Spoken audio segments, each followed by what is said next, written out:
जयकार लगाते वहां संकोच करते हैं। अब महाराज शादी विवाह पार्टियों में रोड के किनारे नाचने में शर्म नहीं लगता है? और जहाँ पर भगवान का कीर्तन हो रहा वहां ताली बजाने में शर्म आती है। तो जीवन की परिपक्वता है दिखाई पड़ती है। जहाँ पर कहा जाएगा भाई बंद कर दो, बोल ना, ऐसा हो सकता है मेरे बेटे की शादी है और वहां हम नृत्य ना करें, और नृत्य ना करें तो कैसी शादी। इसलिए भैया जीवन का यही सर्वोपरि प्रीति है, स्वरूप है, एक ही रूप का अनुकरण करना चाहिए। बोले भैया बड़ा ही सुंदर स्वरूप है ठाकुर जी की। बोले देवदत्ताम वीणा स्वर ब्रह्म विभूषिता मूर्छित्वार कथाम गायमान चरामहं। बोले देवर्षिराज की बात सुनकर व्यास जी अपने सरस्वती नदी के पश्चिम तट पर महाराज स्थित होकर शम्याप्राश नाम का आश्रम, जो कि बद्रीनाथ जो गए होंगे वो देखे होंगे। बोले अच्छा। श्रीमद् भागवत संहिता बनकर तैयार हुई, रचना करते समय पश्चात व्यास जी ने अपने प्रिय पुत्र सुखदेव को पढ़ाया। सुखदेव ने महाराज को दोहर बेला से ज्यादा कहीं ठहरते नहीं। फिर किसने उन्होंने भागवत के अभ्यास कैसे किया? बोले राम सुमयो निर्गंधाय अपरुक्रमा करवंत है की भक्ति नित्यं बोध गुणो भवे। बोले सुखदेव महाराज ने परीक्षित जी को श्रीमद् भागवत महाकथा महापुराण कथा क्यों सुनाई? आपसे परीक्षित की जन्म और मोक्ष की, पांडव स्वर्गारोहण की महाराज वर्णन करता है। तो स्वर्गारोहण का वर्णन अब तो ही भीमशिला बना हुआ है, और उसी के उपस्थित में बहुत ही सुंदर स्वरूप का अनुकरण करते हुए जरा मुझे कौरव संजयाना वीरेश्वतो वीर गणेशो देखो धरा वेद गदा विमर्शा पगनोर गण्डे धृतराष्ट्रपुत्रे। बोले महाभारत युद्ध के समाप्त हो जाने पर भीमसेन गदा से दुर्योधन का जगह महाराज टूट गया। अपने स्वामी के हित के लिए अश्वत्थामा ने द्रौपदी के सोए हुए 5 पुत्रों को मारने का संकल्प ले लिया। बोला महाराज अश्वत्थामा ने सोचा अपने मित्र के प्रसन्नता किए पुत्रों के मरण को सुनकर द्रौपदी महाराज व्याकुल होकर विलाप करने लगी। कौन ऐसी मां है जो महाराज अपने पुत्र को मारे जाने पर विलाप नहीं करेगी? महाराज द्रौपदी को बड़ा कष्ट हुआ कि महाराज ये अश्वत्थामा ऐसा कुकृत कर्म कर रहा है, ऐसा संभव नहीं। माता शिशूनां निधनं सुधानां निशम्य घोरं परितमा तरार्वास्त्र कला कुलाची काम सांकुयन्ना कृते माले। बोले अर्जुन ने द्रौपदी को शांत कर दिया। देवी तुझे चिंता करने की जरूरत नहीं है, जो भी तेरे पुत्रों को मारा है मैं उसको तेरे चरणों में न लाकर डालूं तो मैं महाराज सुंदर और सुयोग्य आपके प्रतिज्ञा का पालन करने वाला नहीं हूं। महाराज अर्जुन मैं प्रतिज्ञा करता हूं कि जो भी तुम्हारे पुत्रों को हत्या किया है मैं उसको तेरे सामने ही दंड दूंगा। अर्जुन को आता देखे अश्वत्थामा बड़ा भयभीत हुआ कि अर्जुन आ रहे हैं, ये मुझे मार ही नहीं छोड़ने वाले नहीं। महाराज अश्वत्थामा ने ब्रह्मास्त्र का महाराज प्रयोग किया, वैसे ही छोड़ा महाराज। अश्वत्थामा जो था ब्रह्मास्त्र छोड़ दिया, लेकिन महाराज फिर पुनः पकड़ नहीं सकता था। उसकी ये विद्या कुशल नहीं थी, ये चीज अर्जुन में थी। बोले अच्छा। श्री कृष्ण ने कहा अर्जुन तुम ब्रह्मास्त्र लाओ। अर्जुन ने कहा ब्रह्मास्त्र ला दिया तो वो ब्रह्मास्त्र टकरा जाएगा महाराज, अभी बहुत बड़ा अच्छा कार्य ना होगा महाराज, और ये विषम परिस्थिति फंस जाएगी, इसलिए ब्रह्मास्त्र सवाल किए ना करिए। बोले मेरी प्रतिज्ञा है कि मैं सोच रखा हूँ कि जो भी द्रौपदी के बच्चों को मार रखा है उसको मैं महाराज जब तक द्रौपदी के चरण तक ले जाऊं तब तक महाराज मैं अर्जुन नहीं कर सकता। बोले भगवान ने कहा वाह बहुत सुंदर, भगवान ने श्री कृष्ण कहा अर्जुन तुम आपताई हो, इसे मार डालो। अर्जुन ने कहा मैंने द्रौपदी के सामने प्रतिज्ञा किया है कि मैं मार नहीं सकता हूँ, उसको उसके चरणों के सामने नहीं लेके हमको जाना। अर्जुन अश्वत्थामा के रस्सियों में महाराज बांध दिया और जैसे द्रौपदी के सामने लाए तो दया की मूर्ति द्रौपदी तुरंत तो कर ही रही थी महाराज, मुच्युता में से ब्राह्मण अरे इसे छोड़ दो, अरे इसे छोड़ दो, अरे इसे छोड़ दो। आपने जितनी प्रतिज्ञा धर्म वेद संपूर्ण शास्त्रों को ज्ञान प्राप्त किया, इसको छोड़ दीजिए। बोले ब्राह्मण गुरु, अरे ब्राह्मण पुत्र है, आपके गुरु का पुत्र है, इसलिए छोड़ दीजिए, ब्राह्मण को नहीं मारना चाहिए। बोले ऐसी हत्या करना नहीं। अरे ये मैं नहीं चाहती, जैसे मैं तड़प रही हूँ, क्या वो उसकी माँ को क्या वो पीड़ा नहीं होगी, उसको कष्ट नहीं होगा, वो कष्ट में नहीं देना चाहती हूँ। भगवान ने कहा आपने प्रतिज्ञा किया था सायस भगवान द्रोण प्रजा रूपेण वर्तते, वही भगवान द्रोण आपके सामने पुत्र रूप में खड़े हैं, आप गुरु के कष्ट पहुंचाए उचित नहीं है। मारो उस जन्मे गौतमी पतिदेवता, आज गौतमी को वही कष्ट होगा अगर आप इसके पुत्र को मार देते हैं। मैं नहीं चाहती जो कष्ट मुझे मिला है मेरे जैसे कष्ट उस गौतमी को मिले महाराज। वो भी तो अकेली है, उसका भी जीवन तो निशान है महाराज, अगर इसको मार दोगे इसके आगे पीछे कौन होगा। बोले देवी तू दया की मूर्ति बन रही है। बोले किसी के पैर में महाराज कांटा लग जाते तो कांटा दूसरा कांटा ढोता, कांटा निकाल लेती है, और तू दया की मूर्ति बन रही है। द्रौपदी की बात सुनकर ऋषि ने कहा, द्रौपदी के पक्ष में हो गए। भीम ने कहा अर्जुन तूने प्रतिज्ञा किया है कि मैं इसको मारकर ही मानूंगा, और प्रतिज्ञा कहीं ऐसा ना हो जाए विफल हो जाए। ब्रह्म बंधु अरे अर्जुन शास्त्र यही करता है कि ब्राह्मण की हत्या नहीं करनी चाहिए और आताताई को छोड़ना नहीं चाहिए। इतने ऐसा कार्य किया है जो तुरंत मार देना चाहिए। अब जो तुम्हें कर रहा हो उसको करो।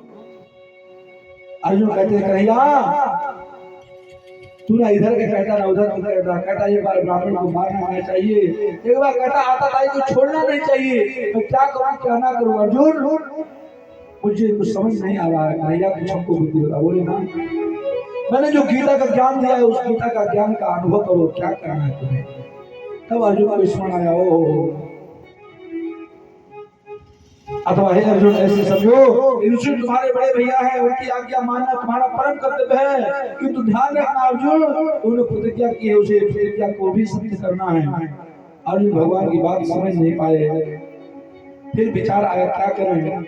पूजय विप्र सकल गुणहीना सूत्र गुण गण वेद प्रवीणा।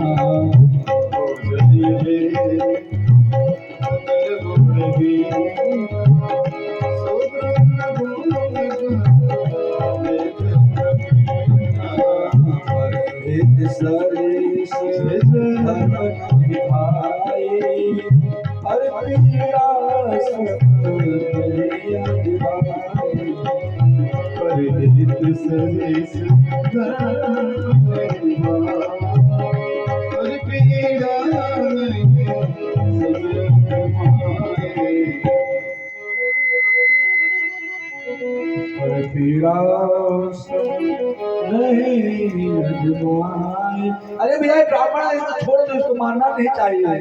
तब दिमाग में आया वो ऐसी सुंदर गीता का उपदेश भगवान ने इसीलिए किया था। बोले क्या बात है। बोले कि ब्राह्मण अर्जुन भगवान की बात समझ आ गया। सुश्रामा महाराज जन सभा में बुलाया, विशाल सभा लगी हुई थी और उसको जो मस्तक पर मणि था महाराज उस मणि को निकालकर और धक्के मारकर भगा दिया। बोले इसको प्राण दंड यही है, ये मस्तक पे अगर किसी समाज में किसी को मारकर निकाल दिया जाए, वो जब जब कहीं दूर जाएगा तब सोचेगा इसने हमको ऐसा कह दिया था, इसलिए वाणी का बाण नहीं करना चाहिए, न छोड़ना चाहिए, ऐसे स्वरूप का अनुकरण करना चाहिए।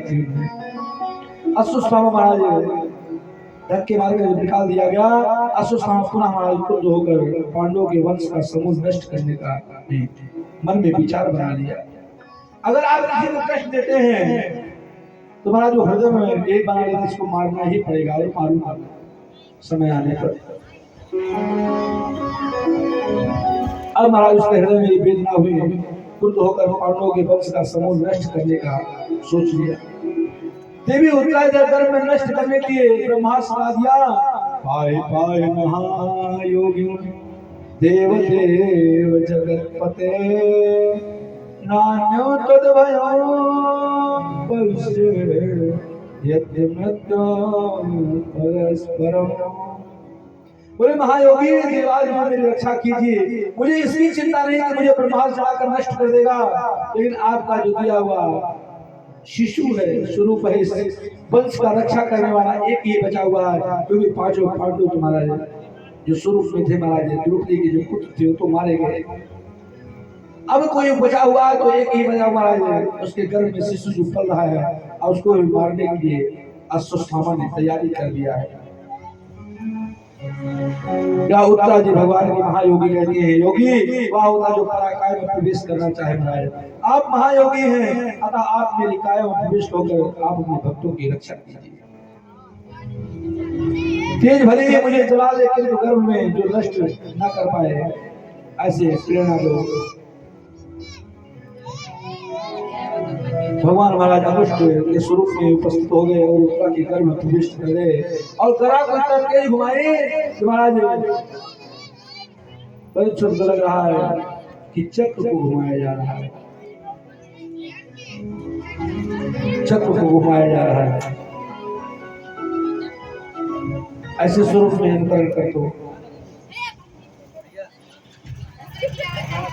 इस चीज का ध्यान रखते हुए अपने स्वरूप का उत्पादन करें। बोले भैया फिर बोले महाराज जी उत्तरा जी के गर्भ में रक्षा करने के पश्चात भी मेरे हृदय में जो सांसना है वो मिल नहीं रही है और मैं ये नहीं चाहता हूँ कि आपको कोई कष्ट हो, ये मेरे मन में विचार नहीं है, लेकिन ये चीज महाराज केवल उत्तरा ही सब कुछ समझ रही है, कोई साधारण नहीं है। और उत्तरा के गर्भ की जैसी रक्षा करी भगवान ने कही कि अब तो मेरा जो काम था मैंने कर दिया, अब मैं द्वारिका जाने वाला हूँ। द्वारिका जाने लगे महाराज तब कुंती ने मैया ने भगवान की बड़ी प्यारी स्तुति की। नमस्ते पुरुषं पाद्यं ईश्वरं प्रकृते परं अलक्ष्यं सर्वभूतानां मंत्रत्रयेऽवस्थितम्। समस्त प्राणियों के भीतर बाहर बाहर विद्वान आप ही हैं। मैं आपको प्रणाम करती हूँ। समस्त प्राणियों के हृदय में रहते हैं, आप दिखाई नहीं पड़ते क्योंकि जो माया का पर्दा पड़ा हुआ संसार में, इसलिए आप हमसे दूर दिखाई पड़ते महाराज। बोले कैसे? माया जन का चंद्र मज्जा गोचज मुप्यम नालचले मोहन दुशान तो नाट नलो। बोले ऐसे कैसे? बोले माया का पर्दा जो आपको पड़ा हुआ इसलिए भगवान को नहीं देख पाते। जैसे रामलीला का मंच, आप लोगों ने रामलीला देखा होगा, कृष्ण लीला रामलीला देखे कि नहीं देखे आप लोग? मंच पर रामलीला को जो अभिनय करते हैं, रावण का अपना रोल अदा करता है, कुंभकर्ण अपना अदा करता है, मेघनाथ अपना अदा करता है, लक्ष्मण अपना अदा करते हैं, श्री किशोरी सीता जी के स्वरूप में अपने रोल को महाराज अदा करती हैं। और हम लोग देखते बड़े बड़ा आश्चर्य होता है कि ऐसे कार्य भगवान ने क्यों किया? ऐसा कार्य नहीं करना चाहिए था, ऐसे स्वरूप में भगवान को नहीं रहना चाहिए था। जो रावण श्री किशोरी जी को हरण करता है देख के आश्चर्यचकित मानते महाराज, वही जब पर्दा लग जाता, पर्दा के पीछे महाराज वही लक्ष्मण जी एक स्थान पर बैठे हुए हैं। जो लक्ष्मण जी एक स्थान पर बैठे, वही कुंभकर्ण बैठा हुआ है, वही मेघनाथ बैठे हुए हैं। मेघनाथ और लक्ष्मण जी एक साथ महाराज जलपान कर रहे हैं। ये भगवान की लीला है। और पर्दा के सामने लक्ष्मण जी महाराज मूर्छित हो जा रहे हैं, और वही पर्दा के पीछे लक्ष्मण जी और मेघनाथ महाराज एक साथ में जलपान कर रहे हैं। तो भगवान किस लीला में किसको क्या करना चाहे, ये भगवान की लीला के ऊपर। बोले जैसे, बोले कैसे? ये तो भगवान थे। बोले जैसे आपके घर में कोई जादूगर आता है जादू दिखाने के लिए, एक मिनट में महाराज पक्षी बना देता है, एक मिनट में बिल्ली बना देता है, एक मिनट में पैसों की नोटों की गड्डियां बना देता है, और आपको ही बनाकर मिठाई खिलाता है। आप कहते हैं हाँ भैया बहुत मीठा है, और थोड़ी देर बाद कहता है भैया अब आपका जो कुछ हो 10-5 रुपए आप यहाँ पे दीजिए। अगर वो नोटों की गड्डियां बना के उड़ा दिया तो महाराज आपके सामने 10-5 रुपए मांगने की क्या कोशिश, इसका मतलब वो सत्य नहीं है। बोले भैया इसी तरह माया है। हे प्रभु मैं याद करती हूँ आपके अनंत उपकार को जो हम सब दूर नहीं जानते हैं। आपने मेरी कितनी रक्षा की है, भीम को दिए हुए विष से आपने रक्षा की, लाक्षा गृह में आग लगने से रक्षा की, हिडिंबा आदि राक्षसों से आपने रक्षा करी, अनेकानेक स्वरूप का अनुग्रह करने से आपने रक्षा करी। महाराज कितनी जगह मैंने आपने रक्षा करी, इसका मैं कुछ बता नहीं सकता हूँ। बोले आज कुछ मैं कहता हूँ आपसे मांगने के लिए, मेरे अंदर इच्छा है, जिज्ञासा है, कुछ मांगो। बोले जगत गुरु मैं आपसे क्या मांगू? बोले नहीं हुआ अब ये कहना बंद करो। बोले अगर आप परमात्मा हैं तो मैं जो मांगूंगी आप दोगे? बोले हाँ देंगे देंगे देंगे महाराज, आप मांगो। कुंती भैया क्या मांगती है? विपदा संतुना सस्वत तत्त जगत गुरु भवतो दर्शनो यस्या ना पुनर्भो दर्शनम। बोले हे जगत गुरु आपकी विपत्तियां हमको दीजिए। हम लोग क्या मांगते हैं? घर में संपत्ति मांगते हैं महाराज। अब वो क्या मांग रहे हैं? विपत्ति मांग रही है, क्योंकि विपत्ति आप हमारे साथ हो जब तक थे, जब तक हमारी संपत्ति रहती है तब तक आप दूर रहती है, जब विपत्ति आती है तो आप हमारे सम्मुख उपस्थित होते हैं महाराज। ऐसे स्वरूप का अनुकरण करें, ऐसे सुंदर अनुभव लेते हुए महाराज विपत्ति मांगते। बोले क्या मांगते हैं? कहा हनुमंत विपत्ति प्रभु सोए, जब तब सुने जब तब भजन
और जब तक भजन।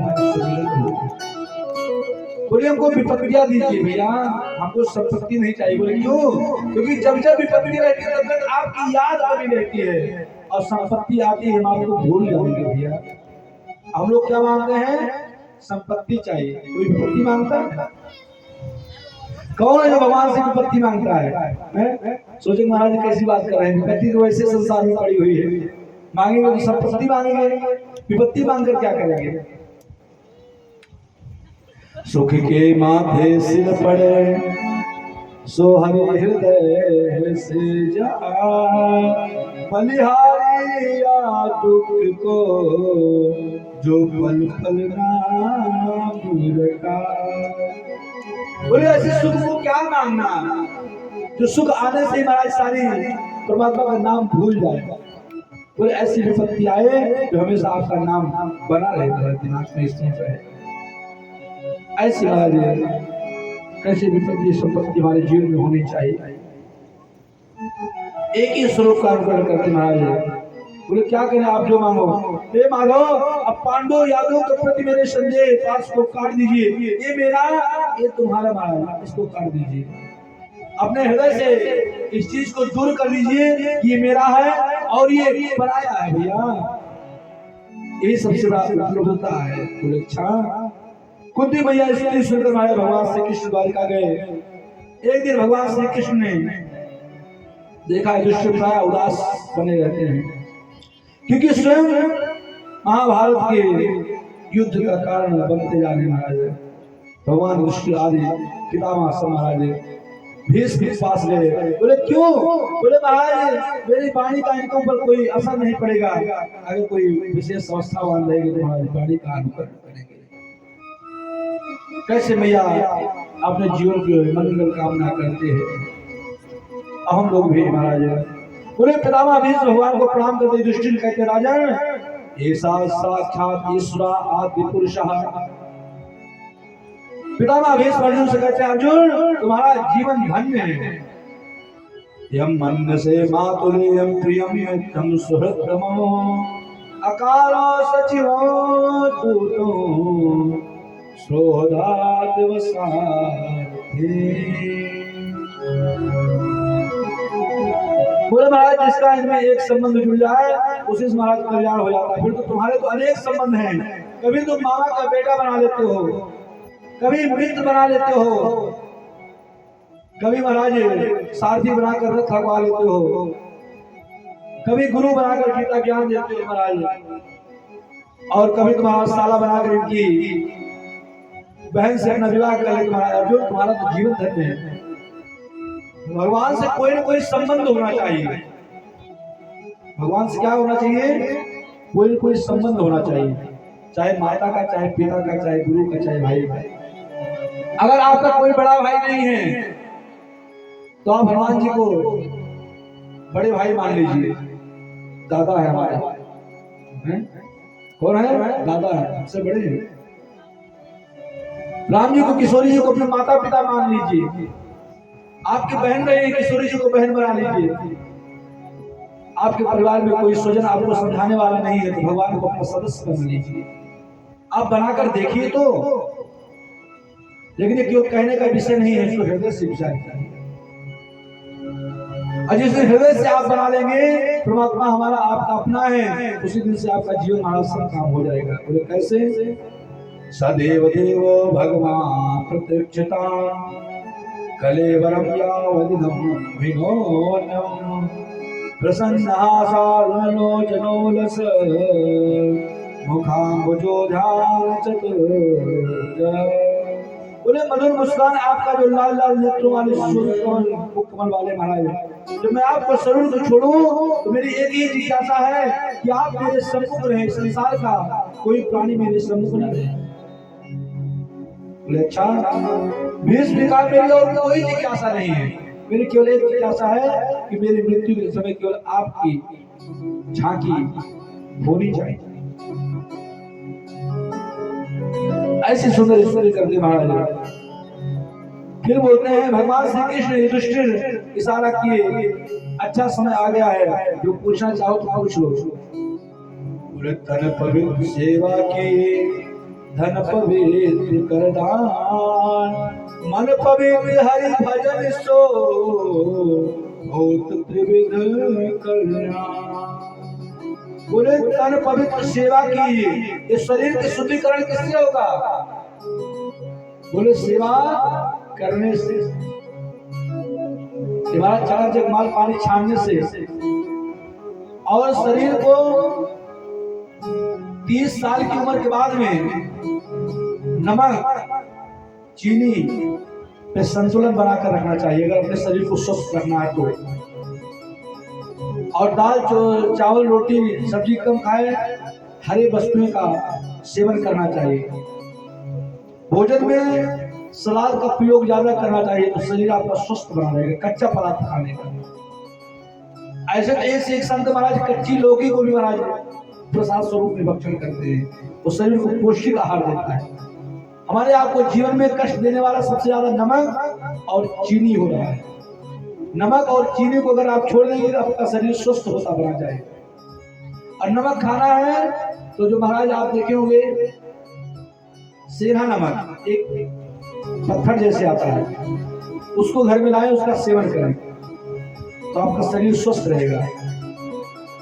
बोले भैया फिर, बोले धन पवित्र कर दान, बोले धन की शुद्धिकरण, बोले दान करने से। मन पवित्र हरि भजन सो, बोले मन की पवित्रता कैसे होगी? बोले जल को छिड़कने से मन पवित्र नहीं होगा। कि गंगा जल गए महाराज सरजू जी प्रणाम किए, जल छिड़क दिए, पवित्र हो गए, कुछ नहीं होने वाला है। मन पवित्र हरि भजन सो होत विदे कल्याण। मन की पवित्रता चाहते हैं तो भगवान का भजन करना प्रारंभ कर दीजिए। ये जीवन की सार्थकता है। दान धर्मान राज धर्मान मोक्ष धर्मान विभाग स्त्री धर्मान भगवत धर्मान समासप्य सयोगता। इधर पूछते गए महाराज पितामह भीष्म, सब बताते गए राजधर्म क्या है, स्त्री धर्म क्या है, कौन सा धर्म क्या है, और धर्मों का भागवत धर्म में संक्षिप्त महाराज है।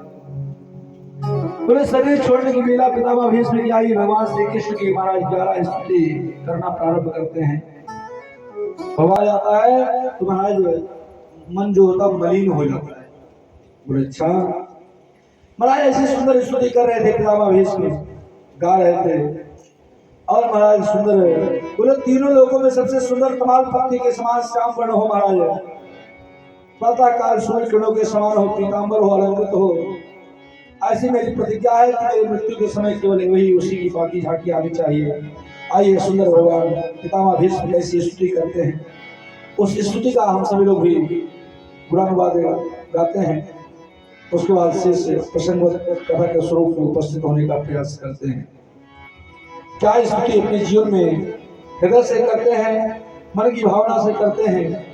मन में एक ही स्तुति आती है कि ठाकुर जी को हम कौन सा ऐसा कार्य करें जिससे मेरा जीवन परम मंगल में हो जाए। और जीवन का यही सूत्र है कि मृत्यु के समय मेरे सामने केवल परमात्मा की आवाज गौर की झांकी हो, संसार का ना हो। अगर किसी की मृत्यु होती है, कहते रे दादाजी देखो बड़े दादा के पुत्र आ गए, इनको आप पहचान रहे कि नहीं? अगर वो भगवान को भी जानना चाहे तो महाराज जाने नहीं देंगे, संसार में लोग रोक लेंगे। फिर डॉक्टर खड़े रहेंगे, वकील साहब महाराज स्टाफ का पेपर लिए खड़े रहेंगे, भैया दादाजी का कहीं अंगूठा न पता लगे, कहीं समस्या बचा, अंगूठा पहले लगवा लो। अगर सही से मृत्यु होगी तो मृत्यु भी महाराज सही से नहीं हो पाएगी। आज का संसार ऐसा स्वार्थी है, ऐसा परिवार है। जब तक आप संसार के काम के हैं तब तक संसार आपसे खूब महाराज, जैसे गाय का दूध का दोहन होता है ना, खूब दुहेगा, सब लूटते रहेगा महाराज। और जब संसार के बेकार हुए तो महाराज आपको दूर कर दिया जाएगा। ऐसी स्थिति हम लोग उन्हें पितामह भीष्म कहते हैं और संसार में मंगल की कामना करते हैं। यमुना किनारे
Thank you.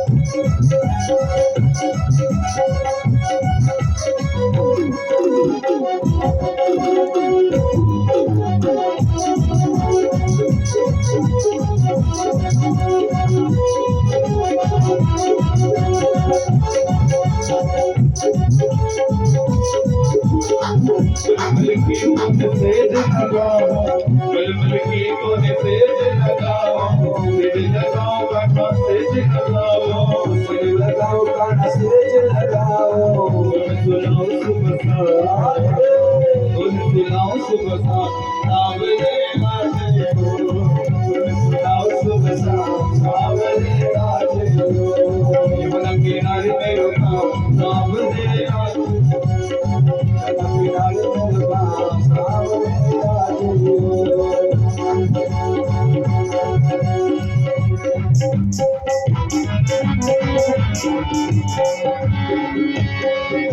ताकि तरहता तुझको राज सके नैना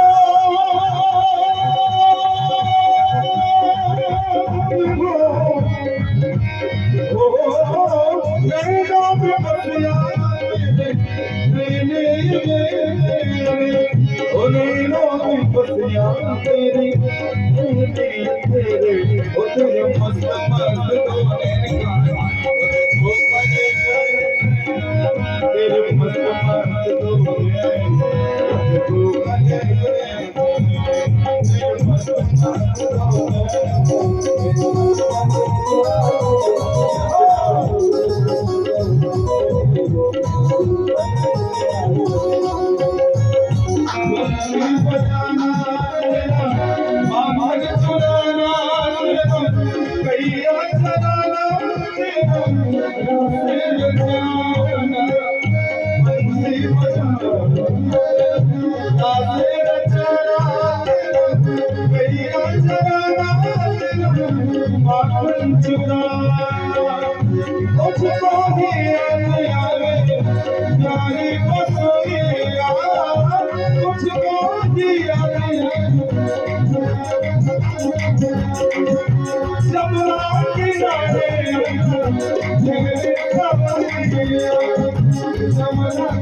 बोले भैया कैसा समय होना चाहिए? बोले परमात्मा के सन्निकट दर्शन करने का समय सुनिश्चित होना चाहिए। समय ऐसा हो जो भगवान की भगवत प्राप्ति हम कर सके, ऐसे मन में इस समय हृदय में होना चाहिए। जब भगवत प्राप्ति का सम्मुख अनुकरण होता रहे भैया, ऐसे मेरे जीवन का स्वरूप होना चाहिए। बोले मत प्रतिज्ञान ज्ञानो, बोले मेरी प्रतिज्ञा है सत्य करने के लिए। भगवान अपनी प्रतिज्ञा को छोड़कर महाराज की चक्का से मुझे मारने के लिए दौड़ दिए थे। उस समय आपके चरणों में धमक हमारा धरती कांप उठी। जिन्होंने पृथ्वी को सांत्वना देने के लिए आए थे, जब पीताम्बर गिर गया महाराज, उनका नीलाम मिल गई, मुझे क्या संगति दे पाएंगे? ऐसी मन में भावना उठी। मनोहर चाल है, हाव भाव है, मधुर मुस्कान है, अक्षय मान धारण की हुई महाराज वाली जो गोपियां प्रेमानंद धारण करती महाराज, जिनकी लीलाओं का अनुकरण करके स्वरूप को प्राप्त होनी भगवान की मेरी रति हो महाराज। बोले रति? बोले मेरी रति? बोले आपकी भी? बोले हाँ, हमारी एक बेटी है जो आपके चरणों में समर्पित करना चाहते हैं। भगवान ने सोचा पितामह भीष्म की कोई बेटी हो ही नहीं सकती है, इनकी कहा बेटी है? फिर एक कौन सी रति की बात कर रहे हैं? बोली जो बोली बुद्धि रति रूपी रति है, जो मेरी बुद्धि है ना, यही मेरी बेटी हुई। अब मैं इसी के आपके चरणों से पाड़ी ग्रहण संस्कार करना चाहता हूँ। मेरी बुद्धि आप में लग जाए, इस संसार से विलग हो जाए, और ये होता नहीं क्योंकि माया का इतना तपेड़ रहता भैया। निर्गुण ब्रह्म में मैं लीन हो जाऊंगा और आपके चरणों की सदा सर्वदा सेवा करता रहूं, ये मेरे मन की कामना है। ऐसी मन में महाराज जिज्ञासा हुई। सोना जी कहते हैं परीक्षित, बोले महाराज का क्या हुआ? बोले महाराज कौन? बोले अरे परीक्षित जी की जन्म की क्या हुई जो आपने बताया था। परीक्षित जी का महाराज जन्म हुआ। बोले युधिष्ठिर जी ब्राह्मणों को उत्तम सुवर्ण गाय घोड़े आदि सुंदर महाराज खूब दान दे रहे हैं। अब तो महाराज बच्चों का पहले नामकरण होता था, 16 संस्कार है। अब तो गूगल बाबा से नामकरण संस्कार हो जाते हैं। पिंकी, चिंकी, टिक्कू, पिंटू, रिंकू, सिंकू है। इसका कोई नाम नहीं है, ना कोई अर्थ, ना ये पता लगे कि लड़का का नाम है कि बच्ची का नाम है। ऐसे नाम आ रहा है। टीवी के सीरियल को देखकर नामकरण हो रहा है और टीवी के अनुसार ही महाराज हमारा जीवन यापन हो रहा है। बोले भैया फिर? बोले महाराज भगवान श्री कृष्ण इससे ब्राह्मणों को प्रसन्न होकर आशीर्वाद दिए। भगवान श्री कृष्ण के द्वारा इस बालक की रक्षा की गई। अतः यह बालक रुदन कर रहा है, चारों तरफ देख रहा है। विष्णु राज इसका नाम रखा गया, जो भगवान विष्णु के समान तेजस्वी ओजस्वी है, श्रेष्ठ है महाराज। बोले महाराज इधर विदुर महाराज तीर्थ यात्रा करके वापस हस्तिनापुर लौट आए। विदुर जी शीघ्र ही धृतराष्ट्र के पास आए। बोले राजा, जिन पांडवों को मारने के लिए आपने कोई कसर नहीं छोड़ी, आज उन्हें के दिए हुए टुकड़ों पर तुम कुत्ते की तरह पल रहे हो। ऐसा महाराज जब उपदेश दिए तो श्री विदुर जी महाराज तुरंत वहां से पलायन कर गए। महाराज बोले भैया इस संसार में नहीं रहना। बोले कहाँ? बोले जहाँ अपना आगर संसार खत्म हो गया हो वहां नहीं रहना चाहिए। धृतराष्ट्र और गांधारी महाराज हिमालय की ओर चले गए। गता सप्ताधुना मासा भेम से तवानुजा तो नहीं भेद तमंजसा। एक बार जब अर्जुन द्वारिका गए महाराज, 7 महीने बीत गए। युधिष्ठिर जी भीमसेन से कहा, भीमसेन तुम्हारे छोटे भैया अर्जुन द्वारिका गए 7 महीना हो गया। देवर्षि नारद द्वारा बताया गया महाराज कुछ समाचार संकेत नहीं आया। जब भगवान श्री कृष्ण अपने परम धाम जाना चाहते थे, इतने में अर्जुन को अश्रुपात होना प्रारंभ हो गया। बोले युधिष्ठिर जी महाराज ने कहा, अर्जुन द्वारिका में सब कुशल तो है ना? बोले महाराज सब कुशल क्षेम तो है, सब अच्छा है, लेकिन एक बहुत कष्ट का विषय है। बोले अरे अर्जुन ये क्या बात कर रहे हो? सब मंगल मंगल तो है ना द्वारिका में? बोले सब तो मंगल है, लेकिन एक अमंगल है। बोले क्या हुआ? बोले वंचितो हम महाराज हरणा बंधुरूपिणा इन में पहकमो तेजो देव विस्वापन महान। अरे श्री कृष्ण भैया, जिनकी कृपा से मैंने द्रुपद राजा द्रौपदी को प्राप्त किया, जिनकी उपस्थिति मैंने इंद्र का परास्त कर दिया, जिन्होंने दुर्वासा के क्रोध की हमारी रक्षा करी, जिनकी तेज से मैंने भोलेनाथ से युद्ध करने के लिए तैयार हो गया, आज वो मेरे और हमारे आपके संसार के बीच में नहीं भी। परम धाम चले गए महाराज। छोटे भैया परीक्षित राजा बनाकर पांडु महाराज स्वर्गारोहण किया। परीक्षित का विवाह जैसे सुने महाराज, आप क्या करें, परीक्षित का विवाह इलावती के साथ हुआ, जिनके जन्मे आज 4 पुत्र हुए। एक बार परीक्षित महाराज दिग्विजय किए जैसे निकले, उनके मन में ये संकेत आया कि महाराज ये ऐसा सुंदर संकेत स्वभाव और इस परीक्षित का राज्य है, मेरा राज्य है। अब मेरे राज्य में सब सुंदर ही सुंदर तो संसार में है, लेकिन उनके मन में एक स्वरूप था। और सही बात ये है, अपने बच्चे अपने कंधे के बराबर हो जाए, उनको राजपाट सौंप कर और स्वयं भजन करने के लिए प्रवेश कर जाना चाहिए। अगर आप बाल और बच्चों का सहारा देखते हुए अब बहू घर में भोजन बना रही है और सासू माँ का काम है भजन करना, फिर भी सासू माँ का मन नहीं लग रहा है, बहू पता नहीं सब्जी अच्छी बनाएगी कि नहीं बनाएगी, सब्जी में कहीं नमक न ज्यादा पड़ जाए, अच्छा तेल न ज्यादा पड़ जाए। भैया सासू माँ तो घर में बाहर बैठी भजन करने के लिए, लेकिन उनका मन लगा हुआ है महाराज घर के कार्य। वैसे कार्य की समय उत्पत्ति, अरे बहू को जो बनाना है तो बनाएगी, जो खिलाना है वो खिलाएगी। तू तो केवल भगवान का सुबह शाम भजन कर और 2 रोटी खा के चका भगवान का भजन करो, यही जीवन का सार्थकता है। सब छोड़ दो संसार का। संसार को आपने बहुत देखा, बचपन से लेकर बुढ़ापे तक देखा, अभी भी कुछ नहीं देख पाया। संसार इसी तरह है, बोले भगवान कोई किसी का सगा नहीं है। एक बार उनके मन में जिज्ञासा हुई, परीक्षित जी ने कहा भैया ये तो बात सही है, लेकिन अब भजन करना चाहिए। परीक्षित जी एक बार दिग्विजय करने के लिए महाराज निकलते हैं कि जाऊं मैं दिग्विजय करके चला आऊं, थोड़ा सा भ्रमण करके आऊं, हमारा क्षेत्र कैसा है। पहले राजा महाराजा होते थे तो भेष बदल कर अपने प्रजा का देखभाल करने के लिए आते थे, कैसे मेरी प्रजा का पालन हो रहा है। ग्राम प्रधान का स्वरूप वही होता था।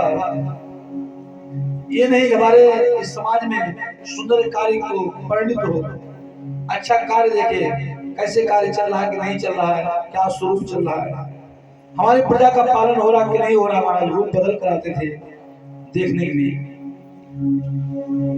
तो ऐसी परीक्षित जी के मन में हुआ। परीक्षित ने देखा एक काला कलूटा पुरुष जो कलयुग है महाराज, वो गाय को महाराज धरती के स्वरूप में है और बैल धर्म के स्वरूप में है, और महाराज बैल को मार रहा है रोड पर। परीक्षित देखा भाई क्यों तुम मार रहे हो उसको, तुम्हारे मारने का हक क्या है। बोले मैं कलयुग हूं, धर्म का एक पैर टिका हुआ उसको टिकने नहीं देगा। और संसार में आप देख ही रहे गाय का कितना प्रताड़ित हो रहा है। अब गाय का रक्त जब जब बूंद बूंद महाराज भरता रहेगा तब तक इस संसार में कोई सुखी नहीं रह पाएगा, अभी और समस्या का सामना करना पड़ेगा। और गाय का रक्त नित्य प्रति बढ़ ही रहा है, घटने का नाम भी नहीं ले रहा भैया। बोले क्यों प्रताड़ित कर दो। परीक्षित ने कहा कलयुग तुमको मारने के लिए जैसा ही तलवार निकालते हैं, कलयुग महाराज त्राहिमाम त्राहिमाम त्राहिमाम त्राहिमाम करता हुआ चरणों में गिर पड़ता है। जैसे ही चरणों में गिरा और चरणों में आया हुआ कोई प्रार्थी उसको क्षमा करना चाहिए, उस अपराध को क्षमा करना चाहिए। अगर कोई आपसे त्राहिमाम करते हुए आपके चरणों में गिर पड़े तो महाराज समझ उसको क्षमा कर देना चाहिए, प्रताड़ित नहीं करना चाहिए। इधर देखा कलयुग ने महाराज त्राहिमाम करके बोले सरकार मेरे में सारा दोष नहीं है। बोले महाराज मेरे में गुण भी है। बोले अच्छा, बोले क्या गुण है। बोले यत् फलम नास्तपसा न योगेन समाधिना लभते समय कलौके सो कीर्तना। बोले कलौके सो कीर्तना, कलयुग कलयुग में केवल कीर्तन का बल है भैया। बोले अच्छा। बोले महाराज सारा पाप ही तो पाप है, लेकिन कलयुग में एक गुण सबसे सुंदर है, वो क्या है। भगवत नाम आराधना, भगवत कीर्तन करना।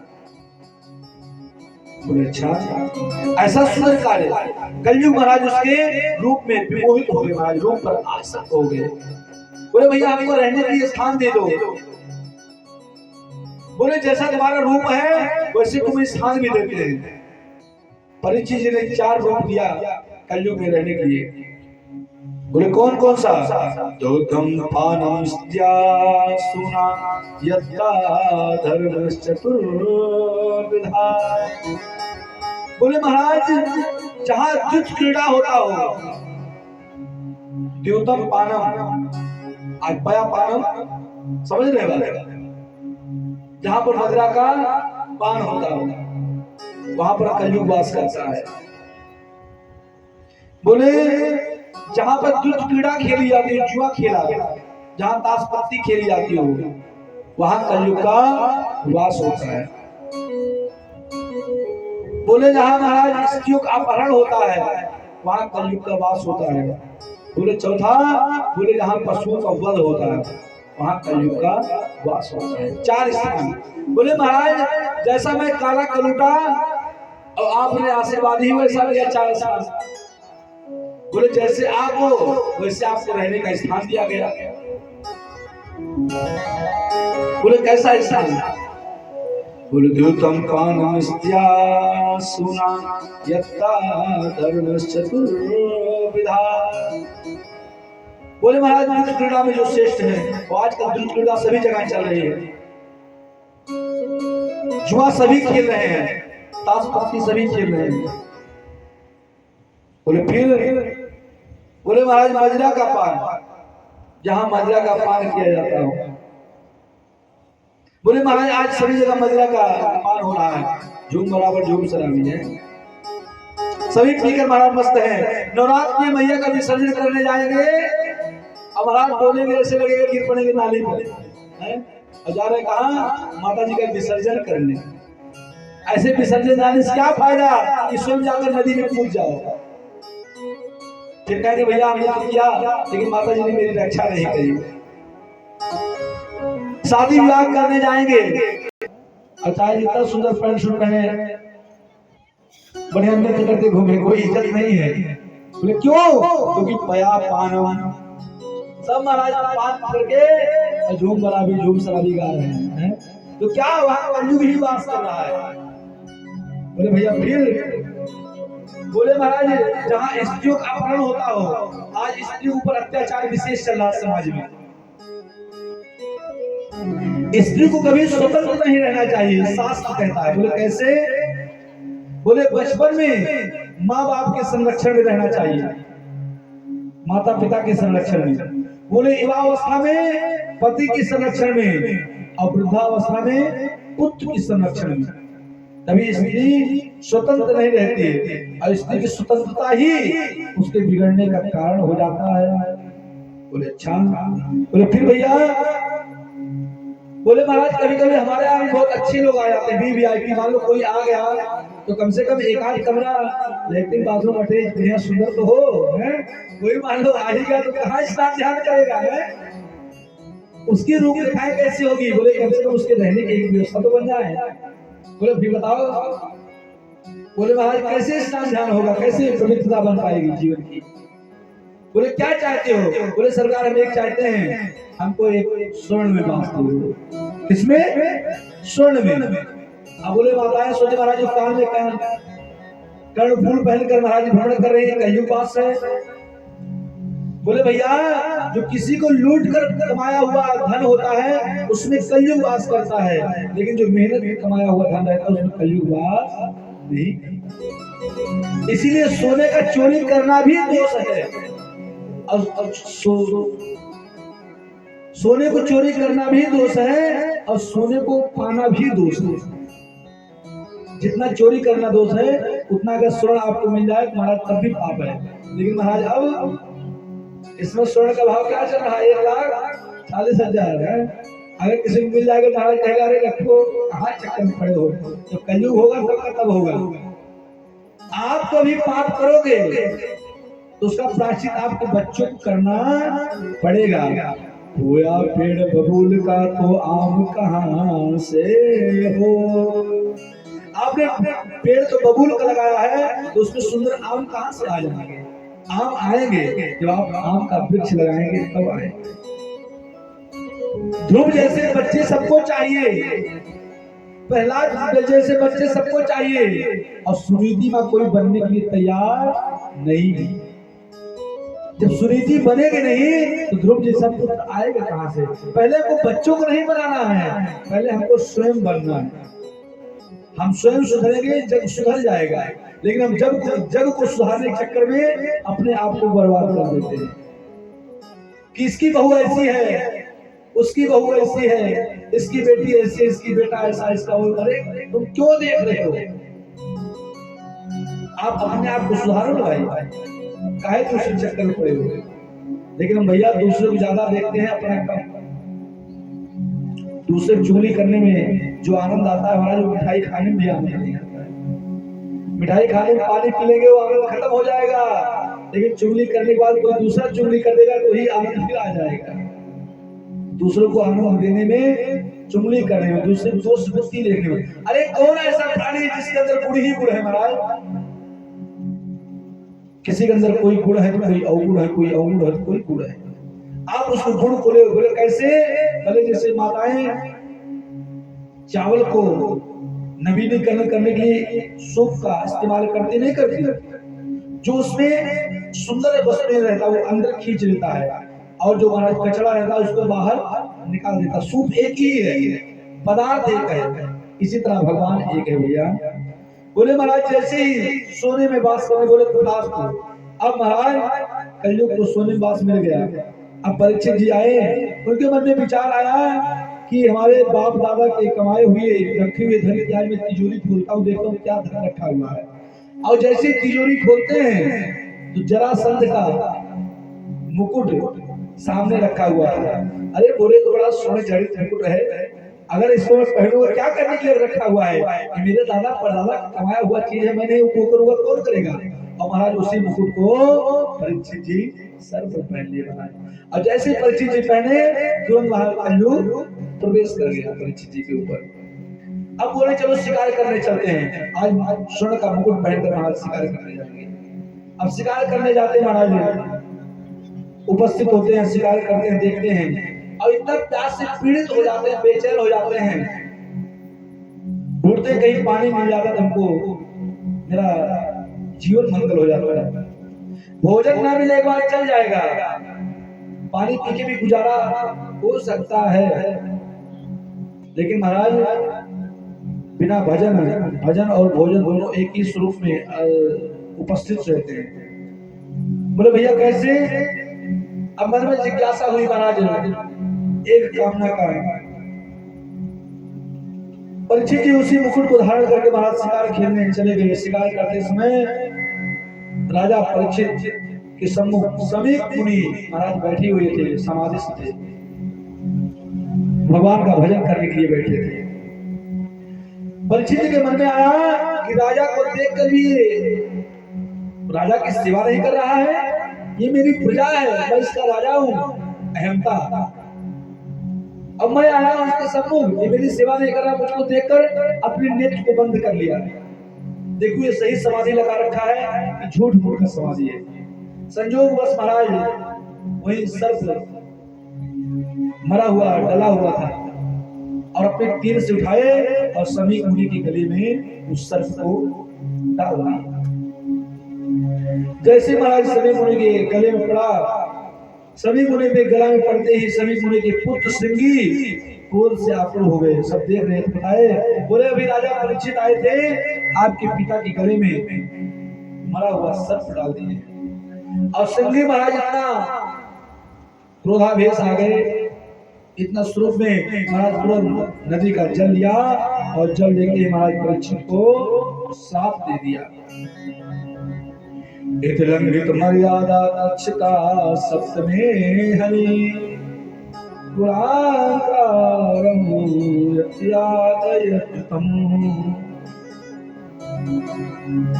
बोले मर्यादा का उल्लंघन करने वाले कुल में कलंक राजा, मैं तुम्हें श्राप देता हूं, आज के 7 दिन तुम्हारी मृत्यु हो जाएगी। आज के 7 दिन तुम्हारी मृत्यु हो जाएगी। अब महाराज ऐसे साफ हुआ, अब राजा तो डर गए। उनके गौरमुख नाम के ब्राह्मण ने बताया कि आज परीक्षित जी आपको श्राप दे दिए हैं। अब इधर परीक्षित जी जैसे मुकुट को आकर उतार कर अपने महल में रखा, उनके विचार में आया हो मैंने कितना बड़ा अपराध कर दिया, मैं सत्य के गले में मरा हुआ सर्प डाल दिया, मुझसे बहुत बड़ा अपराध होगा, इसका प्रायश्चित क्या होगा, इसका प्रायश्चित मैं कैसे करूं? प्रायश्चित करने का उपाय क्या है महाराज? तब तक देखिए महाराज वहां से गौरमुख नाम का ब्राह्मण आ रहा है कि आपको श्राप दे दिया गया है, आज के 7वें दिन आपकी मृत्यु हो जाएगी।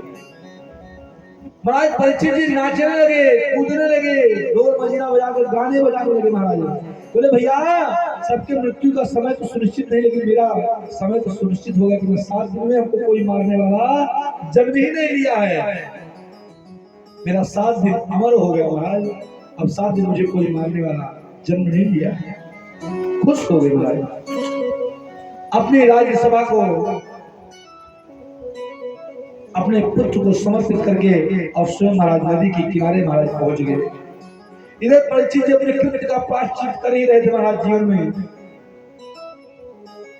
सभी संतों के समाज में सभी गुणे शिष्य ने गौरमुख परीक्षित को श्राप दिया। बताइए का राजा सत्ता को पुत्र को देकर और अनशन व्रत को चल रही महाराज। अगर हमको आपको कोई बता दे भैया आपकी आज के 5वें दिन मृत्यु है तो महाराज आप तड़प उठेंगे। मृत्यु से डरना नहीं चाहिए। जैसे हम आप किसी शहर में जाते हैं तो शहर में जाने के लिए अपने अटैची और बैग को तैयार करते हैं, 2 4 5 7 जुड़ी वस्तु को रखते हैं, रखते कि नहीं रखते हैं। एक शहर में 10 दिन के लिए जाने के लिए हम अपने स्वरूप को अनुकरण करते हैं, सुंदर एक अटैची रखते हैं। लेकिन जहां आपको जाना है, जहां पर परम गति मिलनी है, जहां पर भगवत कृपा होनी है, जहां पर समय सुनिश्चित है कि हम पहुंचेंगे ही, वहां की कोई तैयारी नहीं रहती हमारी। कोई तैयारी करता है क्या? आया है सो जाएगा राजा रंग फकीर, कोई सिंहासन चढ़ चला, कोई बधा जंजीर। जो आया है उसका जाना तो सुनिश्चित है। इस शरीर अनवरत रहने वाला नहीं है, एक ना एक दिन शरीर का नष्ट होना ही है। फिर भी शरीर से इतना मोह कर लेते हैं, इसमें मोह लायक है क्या?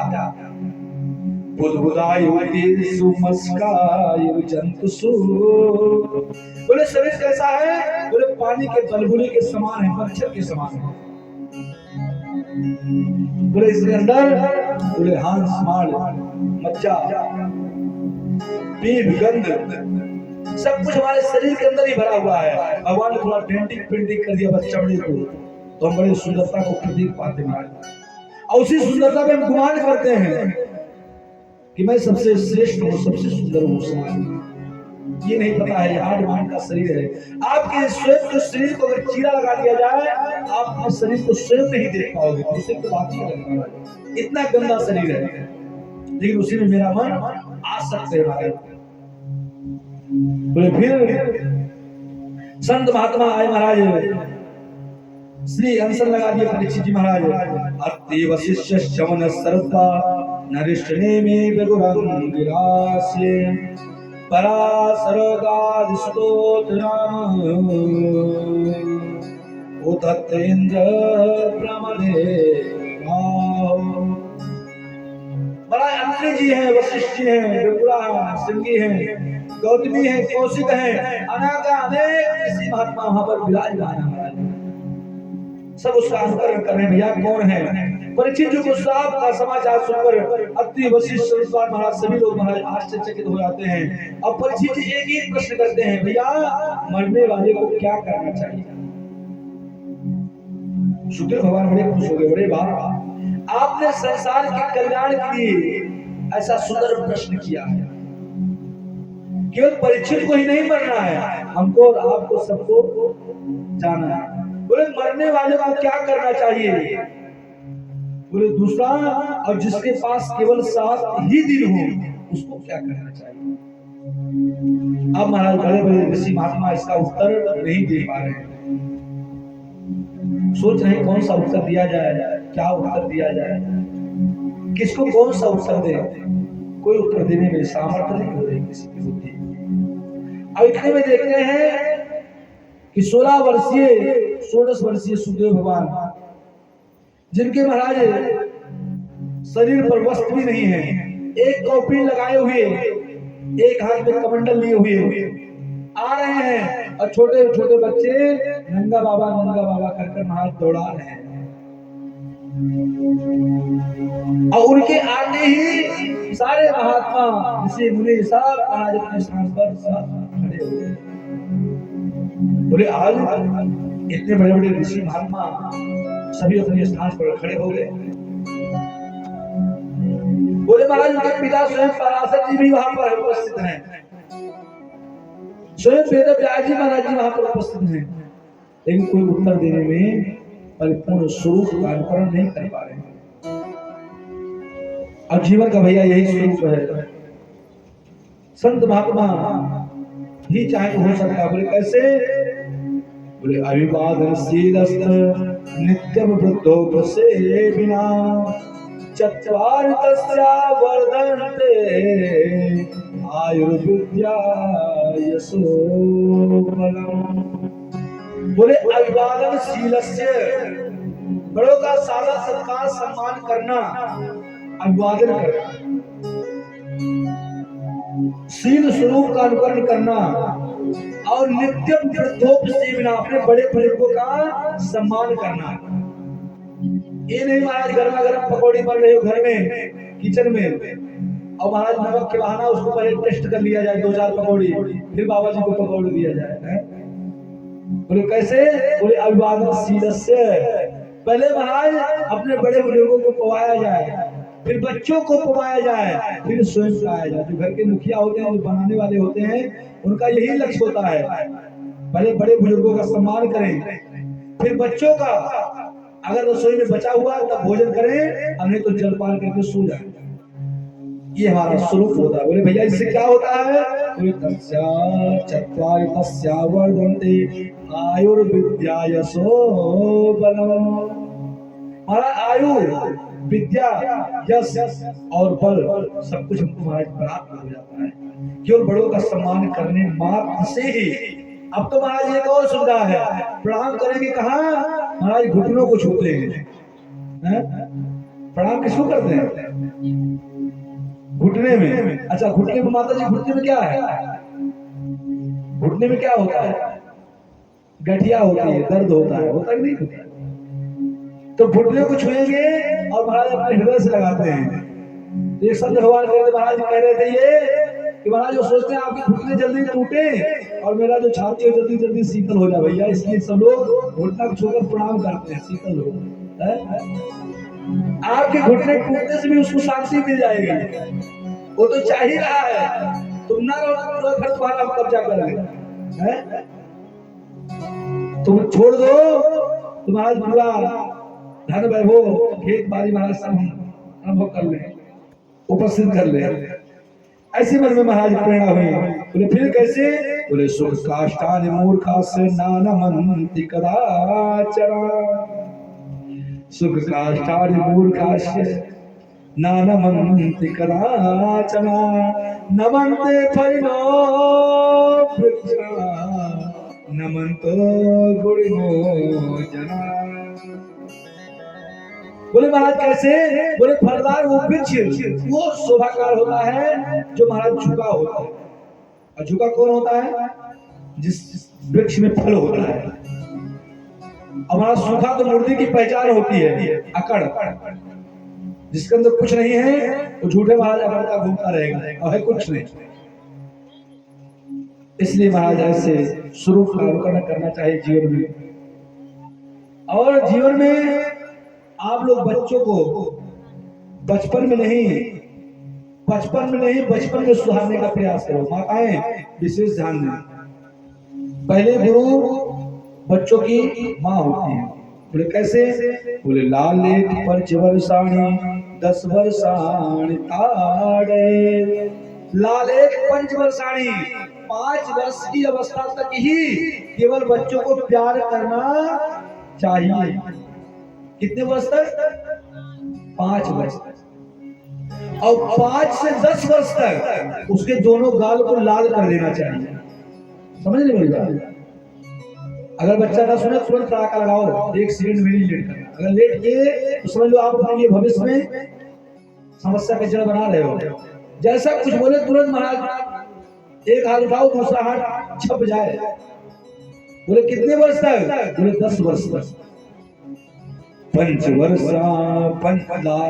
पंचवर्षाणि 10 वर्षाणि ताड़े प्राप्ते तु 16 वर्षे। 16 वर्ष जो अवस्था होता है तब बच्चों को समझाना चाहिए।